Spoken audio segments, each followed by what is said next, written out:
दोस्तों, हर middle class आदमी की पहली ख्वाहिश होती है कि उसके पास एक अच्छी सी बाइक हो। अब वैसे तो मार्केट में बहुत सारी बाइक्स अवेलेबल है, like Pulsar, Platina, HF deluxe, passion, पर जो बाइक सबसे ज्यादा बिकती है, जिसके पिछले 20 साल से मार्केट में नंबर 1 पोजीशन रही है, वो है हीरो स्प्लेंडर। स्प्लेंडर पर आज करोड़ों लोग भरोसा करते हैं। ये डेली करीब 3 लाख मोटरसाइकिल सेल करते हैं, जिसके चलते आज इनका मार्केट शेयर 26% तक जा चुका है। यानी आप इंडिया में कहीं भी चले जाओ, छोटे से छोटे गांव से लेकर बड़े से बड़े शहर तक, आपको हर 4 में से एक बाइक हीरो स्प्लेंडर देखने को मिलेगी। तो ये इनकी वो लेगेसी है जो इन्होंने 20-25 साल लगा के बिल्ड की है। अब मोटरसाइकिल में तो ये नंबर 1 पर है ही, बट शुरुआत इन्होंने मोटरसाइकिल से नहीं, बाईसाइकिल से की थी, और उसमें भी आज ये फर्स्ट पोजीशन होल्ड करते हैं। पर हैरानी की बात यह है कि पंजाब के लुधियाना से शुरू हुआ ये बिजनेस आज इंडिया का सबसे बड़ा बाईसाइकिल और मोटरसाइकिल ब्रांड कैसे बन गया।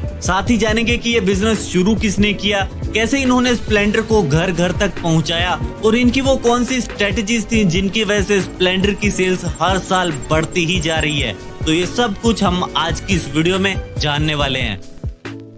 ब्रिटिश राज के टाइम पर बाइसिकल्स एक लग्जरी आइटम हुआ करती थी, यानी उस समय सिर्फ ब्रिटिश ऑफिशियल्स या रिच लोग ही इसे अफोर्ड कर पाते थे। लेकिन फिर धीरे धीरे टाइम बदला। जो लोग पहले साइकिल को दूर से देखा करते थे, वो अब खुद खरीदने लगे थे। मिडिल क्लास लोग भी कॉलेज या ऑफिस के लिए साइकिल का इस्तेमाल करने लगे थे। फिर जैसे जैसे डिमांड बढ़ती गई, वैसे वैसे इंडिया में भी बाइसाइकिल्स की लोकल मैन्युफैक्चरिंग स्टार्ट हो गई। और इसी मौके पर 1956 में ओम प्रकाश मुंजाल जी ने हीरो साइकिल्स की शुरुआत की। जब हीरो ग्रुप की शुरुआत हुई तो इनिशियली इनका फोकस बाईसाइकिल के पार्ट्स की मैन्युफैक्चरिंग करना था। इन्होंने छोटे से स्केल पर काम करना स्टार्ट किया और अपने हाथों से ही पार्ट्स बनाने लगे। उस समय बाईसाइकिल्स काफी महंगी होती थी और उनमें से ज्यादातर इंपोर्ट की जाती थी। इसीलिए हीरो साइकिल्स का प्लान था इन बाईसाइकिल्स को अफोर्डेबल बनाना, ताकि एक आम आदमी भी इन्हें खरीद सके। अब 1950s और 60s का दौर बहुत अच्छा था, क्योंकि देश नए नए इंडिपेंडेंस के बाद अभी अपने इंडस्ट्रियल बेस को डेवलप कर रहा था। तो हीरो साइकिल्स ने इस अपॉर्चुनिटी का फायदा उठाया और बाइसाइकिल्स की कंप्लीट प्रोडक्शन स्टार्ट कर दी। उस टाइम इनका यही थॉट था कि इंडिया को बाइसाइकिल्स में इंपोर्ट पर डिपेंडेंट न रहना पड़े। इसीलिए फुल स्केल मैन्युफैक्चरिंग में आने के बाद धीरे धीरे ये अपनी प्रोडक्शन क्वालिटी बढ़ाते चले गए। उस टाइम हीरो साइकिल्स का फोकस क्वालिटी पर था और ये इंश्योर करते थे कि बाईसाइकिल ड्यूरेबल और रिलायबल हो। इनका ये पूरा एफर्ट सिर्फ इसीलिए था ताकि बाईसाइकिल्स को एक आम आदमी के लिए अफोर्डेबल और एक्सेसिबल बनाया जा सके, और यही इनकी रैपिड सक्सेस का रीजन भी था। इन्होंने रूरल और अर्बन दोनों ही मार्केट को टारगेट किया और अपनी बाईसाइकिल्स का डिस्ट्रीब्यूशन नेटवर्क पूरे भारत में स्टैब्लिश किया। फिर क्या, 1980s तक तो हीरो साइकिल्स ने एक अलग ही लेवल अचीव कर लिया था। उस टाइम इनकी एनुअल प्रोडक्शन 18 लाख बाईसाइकिल्स तक पहुंच गई थी, और इसी डिमांड को देखते हुए कई सारी फॉरेन कंपनीज ने भी इंडियन साइकिल मार्केट में एंट्री ली। पर हीरो साइकिल्स घबराया नहीं। इन्होंने अपने इनोवेशन और प्राइसिंग स्ट्रेटजीज के थ्रू अपनी मार्केट लीडरशिप को बनाए रखा। साथ ही इन्होंने अपनी प्रोडक्ट रेंज को भी डाइवर्सिफाई किया। ये हर सेगमेंट के लिए बाईसाइकिल्स बनाने लगे, फिर चाहे वो बजट फ्रेंडली कम्यूटर बाईसाइकिल हो या फिर प्रीमियम स्पोर्ट्स बाइक्स। फिर धीरे धीरे जब इंडिया में इनकी पकड़ मजबूत हो गई तो ये फॉरेन मार्केट्स में भी एक्सपोर्ट करने लगे, और अर्ली 2000s तक ये 85 प्लस कंट्रीज में अपनी प्रेजेंस बनाने में कामयाब हुए। अब साइकिल मार्केट को तो ये रूल कर ही रहे थे, बट अब मार्केट को जरूरत थी मोटरसाइकिल्स की। बट ये 1970s और 80s का टाइम था, और उस टाइम इंडिया की इकोनॉमी काफी रिस्ट्रिक्टेड थी। यानी एक तो बाइक्स को इंपोर्ट करवाना पड़ता था और ऊपर से कॉस्ट भी काफी ज्यादा होती थी। उस टाइम इंडियन मोटरसाइकिल मार्केट में रॉयल इनफील्ड, राजदूत और जावा जैसे ब्रांड्स डोमिनेट कर रहे थे। पर प्रॉब्लम ये थी कि ये सब बाइक्स काफी हैवी ड्यूटी होती थी और इनका फ्यूल कंजम्पशन भी काफी ज्यादा होता था, जिसके कारण एक मिडिल क्लास आदमी इन्हें खरीदने के बारे में सोच भी नहीं सकता था। इसीलिए उस समय ज्यादातर लोग बजाज चेतक जैसे स्कूटर्स खरीदना पसंद करते थे। स्कूटर उन्हें सस्ता भी पड़ता था और उसमें फ्यूल भी काफी कम यूज होता था। पर बाद में जैसे जैसे अर्बनाइजेशन बढ़ी वैसे वैसे मार्केट में बाइक्स की डिमांड भी बढ़ने लगी। लेकिन मार्केट में ऐसी कोई बाइक ही नहीं थी जो अफोर्डेबल हो, माइलेज अच्छा दे और जिसे मेंटेन करना भी आसान हो। तो इसी गैप को फिल करने के लिए 1984 में हीरो ने जापान की एक ऑटोमोबाइल कंपनी होंडा के साथ टाई अप किया और ऐसे हीरो होंडा की शुरुआत हुई। इस पार्टनरशिप का मेन ऑब्जेक्टिव यही था कि एक आम आदमी के लिए अफोर्डेबल और फ्यूल एफिशिएंट मोटरसाइकिल बनाई जा सके, और इस ऑब्जेक्टिव को पूरा करने के लिए होंडा के पास थी बेस्ट इन क्लास टेक्नोलॉजी और हीरो के पास थी इंडियन मार्केट की डीप अंडरस्टैंडिंग।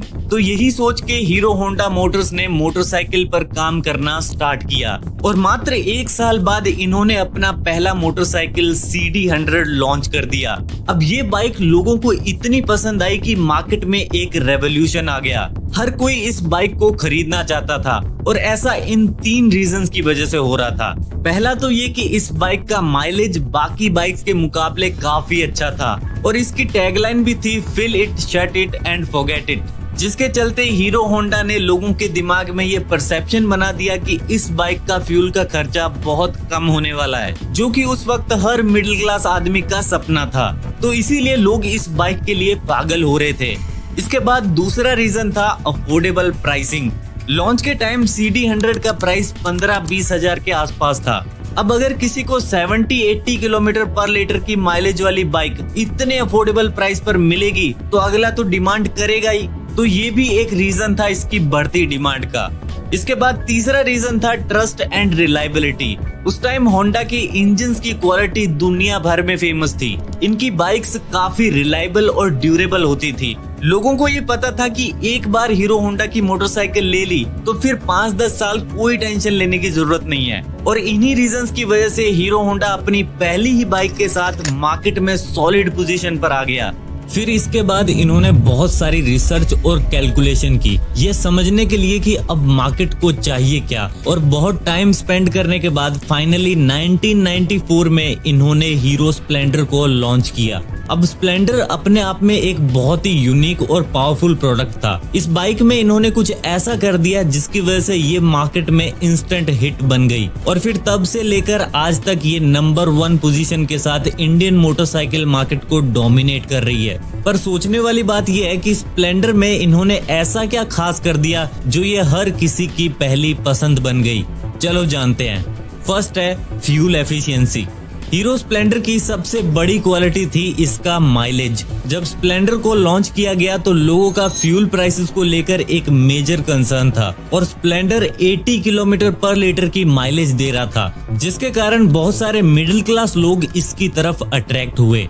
इसका माइलेज इसे एक कम्यूटर फ्रेंडली बाइक बनाता है। फॉर एग्जाम्पल किसी को अगर डेली ऑफिस जाना है, आसपास की मार्केट में जाना है या कोई छोटा मोटा काम करना है, इन सब के लिए ये बाइक बेस्ट थी और इससे ट्रेवलिंग एक्सपेंसेस भी काफी कम हो जाते थे।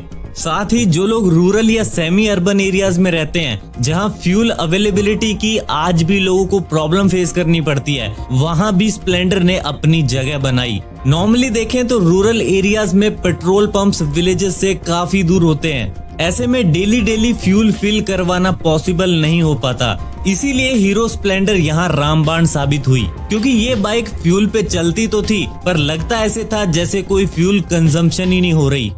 सेकंड है affordable pricing and low maintenance. Hero Honda ने स्प्लेंडर को मार्केट में एक कॉस्ट इफेक्टिव मोटरसाइकिल के रूप में इंट्रोड्यूस किया था। इसकी इनिशियल प्राइस लगभग 25,000 रुपए थी, जो कि एक मिडिल क्लास इंडियन कंज्यूमर के लिए काफी एक्सेसिबल थी। और हीरो का ये डिसीजन काफी स्ट्रेटेजिक भी था, क्योंकि उस टाइम मार्केट में सिर्फ प्रीमियम बाइक्स ही मिलती थी और उनका प्राइस आम आदमी की रीच से बाहर होता था। ऐसे में स्प्लेंडर वो पहली बाइक बनी जिसने इतनी कम प्राइस होने के बावजूद रॉयल इनफील्ड और जावा जैसे जायंट से कम्पीट किया। इसके अलावा स्प्लेंडर की लो मेंटेनेंस कॉस्ट ने बाइक को लोगों के लिए और भी ज्यादा अट्रैक्टिव बना दिया। होता क्या था, उस टाइम मोटरसाइकिल्स की मेंटेनेंस कॉस्ट बहुत हाई होती थी और ऊपर से स्पेयर पार्ट्स भी महंगे होते थे। तो इसीलिए हीरो होंडा ने इस बात का ध्यान रखा कि स्प्लेंडर के पार्ट्स अफोर्डेबल हो और बाइक को भी इस तरह डिजाइन किया गया कि सर्विस के टाइम पे ज्यादा खर्चा भी ना हो। और ये एक काफी बड़ा एडवांटेज था, क्योंकि मिडिल क्लास कंज्यूमर्स के लिए हाई मेंटेनेंस कॉस्ट एक बहुत बड़ा बर्डन होता था। थर्ड है rugged design and durability. Splendor का डिजाइन बहुत ही सिंपल और फंक्शनल था, साथ ही बाइक की ड्यूरेबिलिटी भी अच्छी थी, जो जरूरी भी था क्योंकि इंडियन रोड्स काफी रफ एंड अनप्रेडिक्टेबल है। यहाँ कब कहाँ गड्ढा या टूटी रोड आ जाए कुछ पता नहीं। ऐसे में नॉर्मल बिल्ड वाली बाइक से काम नहीं चल सकता था, इसीलिए स्प्लेंडर एक आइडियल चॉइस थी।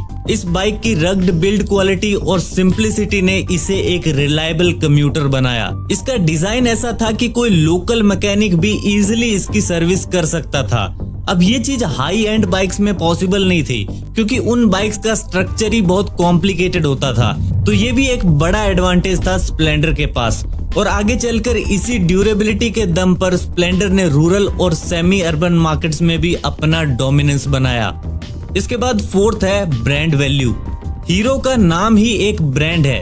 इन्होंने अपने मार्केटिंग कैंपेन्स और एडवर्टीजमेंट्स के थ्रू ये मैसेज दिया है कि स्प्लेंडर सिर्फ एक बाइक नहीं है बल्कि एक लाइफस्टाइल का हिस्सा है, और इसी ब्रांड वैल्यू ने मिडिल क्लास लोगों को इस बाइक की तरफ अट्रैक्ट किया है। इसके अलावा स्प्लेंडर सिर्फ ओल्डर जनरेशन की नहीं बल्कि न्यू जनरेशन की भी पसंद बन चुका है। इसके स्लीक डिजाइन और वाइब्रेंट कलर्स की वजह से अब यंगस्टर्स भी इस बाइक को प्रेफर करते हैं। तो इस तरह स्प्लेंडर ने कॉलेज स्टूडेंट से लेकर वर्किंग प्रोफेशनल्स तक हर किसी के दिल में जगह बनाई है। और जब कोई बाइक इतनी यंग और स्टाइलिश होती है तो वो सिर्फ एक व्हीकल नहीं बल्कि एक फैशन स्टेटमेंट बन जाती है। अब स्टाइलिश होने के साथ साथ ये बाइक काफी वर्सेटाइल भी है। ये बाइक सिटी ट्रैफिक में भी अच्छा परफॉर्म कर लेती है और ऑफ रोड कंडीशंस में भी इसकी परफॉर्मेंस काफी तगड़ी होती है। तो इन्हीं सब चीजों की वजह से ये बाइक इंडिया में नंबर 1 पोजीशन होल्ड करती है। अब हमने ये तो जान लिया कि स्प्लेंडर की खासियत क्या है, बट सोचने वाली बात यह है कि इतने सालों में और कंपनीज की बाइक्स भी तो मार्केट में आई हैं, लाइक बजाज, टीवीएस, यामा। तो इन सब के बावजूद हीरो स्प्लेंडर इतने साल से लगातार टॉप पर कैसे बना हुआ है, चलो जानते हैं। देखो, हीरो स्प्लेंडर जब मार्केट में आया तो इसका सबसे पहला इम्पैक्ट बजाज ऑटो पर पड़ा, जो उस वक्त स्कूटर्स का किंग था। उस टाइम इनका चेतक स्कूटर काफी स्ट्रॉन्ग पोजीशन पर था और लोग भी स्कूटर्स को ही प्रेफर करते थे। लेकिन स्प्लेंडर के आने के बाद इस मोटरसाइकिल ने लोगों का ध्यान अपनी तरफ खींचना स्टार्ट कर दिया। इसकी बेटर माइलेज, लो मेंटेनेंस और प्रैक्टिकलिटी की वजह से लोग अब स्कूटर्स की जगह बाइक की तरफ अट्रैक्ट हो रहे थे। फिर स्कूटर्स के बाद इसका इम्पैक्ट टीवीएस और यामा मोटरसाइकिल्स पर पड़ा, क्योंकि ये बाइक्स बिल्कुल भी फ्यूल एफिशिएंट नहीं थी। तो यहाँ भी स्प्लेंडर ने बाजी मार ली। इसके अलावा स्प्लेंडर के डिसरप्टिव फैक्टर का एक मेजर रीजन था कॉन्टिन्यूअस एवोल्यूशन। हीरो होंडा इस बाइक को लॉन्च करने के बाद रुका नहीं। ये नए नए वेरिएंट्स जैसे कि स्प्लेंडर प्लस, आई स्मार्ट और सुपर स्प्लेंडर, ये सब एक के बाद एक मार्केट में लाते गए और हर नए मॉडल में कुछ ना कुछ इम्प्रूवमेंट और इनोवेशन भी करते गए। तो इन्हीं सब चीजों की वजह से आज हीरो कंपनी साइकिल और मोटरसाइकिल दोनों ही मार्केट को लीड कर रही है। तो दोस्तों, आज की इस वीडियो में बस इतना ही। वीडियो पसंद आई तो लाइक और शेयर कर दीजिए। मैं मिलता हूँ आपसे नेक्स्ट वीडियो में। धन्यवाद फॉर वॉचिंग।